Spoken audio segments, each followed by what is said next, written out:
грузинський дует відзначився дуже красивим м'ячем цього разу у контратаці. Генеральний спонсор трансляції – торгівельна марка «Біола».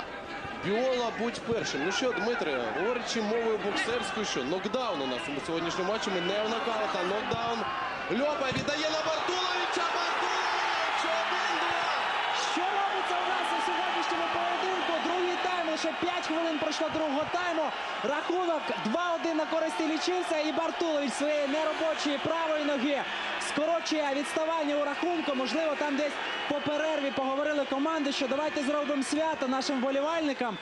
А можливо і дітям, все ж таки 1 вересня, і лише почав казати, що не нокдаун. І що Криворізький Кривбас у нас піднімається із цього нокдауна, все ще попереду. 1-2, 5 хвилин, 3 забиті м'ячі. Де були Чижов та Іщенко в цьому моменті, не зрозуміло. Біля Бартуловича був Богдан Будко, і Бартулович з правої ноги забиває.